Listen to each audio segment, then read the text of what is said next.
ফ্রিজারের ভেতর থেকে মৃতদেহ পাওয়ার পরেও আরও প্রমাণ দরকার ছিল, যাতে স্পষ্ট করে বোঝা যায় যে গোটা ঘটনাটা ঠিক কোথায় এবং কিভাবে ঘটেছে।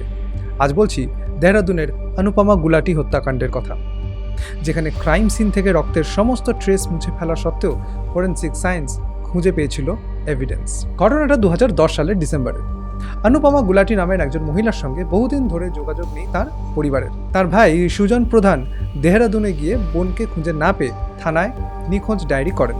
পুলিশ যখন অনুপমার হাজব্যান্ড রাজেশ গুলাটির বাড়িতে অভিযান চালায়, তখনই বাড়ির ভেতর পাওয়া যায় একটা বড় ডিপ ফ্রিজার, আর তার ভেতরে পাওয়া যায় মৃতদেহের টুকরো। কিন্তু এর পরেও যেটা দরকার ছিল সেটা হলো ক্রাইম সিন রিক্রিয়েট করে ক্রিমিনালকে তার অপকর্মের সঙ্গে লিঙ্ক করানো।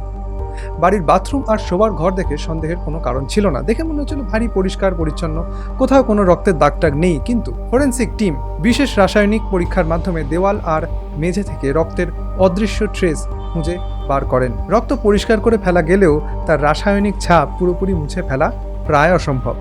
সেটাই ধরা পড়ে যায় এখানে। এরপর আসে ফ্রিজারে পাওয়া দেহাংশ নিয়ে প্রশ্ন। দেহটা একটা ইলেকট্রিক করাত দিয়ে 72টা টুকরোয় কাটা হয়েছিল। ফরেনসিক টুলমার্ক অ্যানালিসিসে হাড়ের কাটা অংশের প্যাটার্ন মিলিয়ে দেখা হয়। বাড়ি থেকে উদ্ধার হওয়া একটা করাতের সঙ্গে সেই প্যাটার্ন হুবহু মিলে যায়।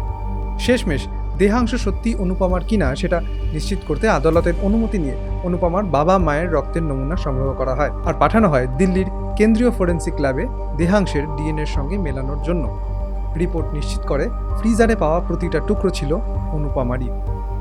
এই ঘটনাটা বলতে গিয়ে মনে পড়ে গেল, লিউমিনাল টেস্ট হলো এক ধরনের পরীক্ষা যার সাহায্যে মুছে ফেলা রক্তের ছাপ ফুটিয়ে তুলে ক্রাইম সিন রিক্রিয়েট করা সম্ভব, এবং সেই পদ্ধতির ব্যবহার আছে আমার লেখা এভিডেন্স সিরিজের প্রথম বইতে। আপনারা যদি এভিডেন্স এবং এভিডেন্স ইতালির পাতালপুরি বই দুটো পড়তে চান, তাহলে তার অনলাইন লিঙ্ক আমি দিয়ে রাখলাম কমেন্টে এবং বায়োতে। পাশাপাশি ফলো এবং সাবস্ক্রাইব করে রাখতে পারেন এভিডেন্স স্টোরিজ।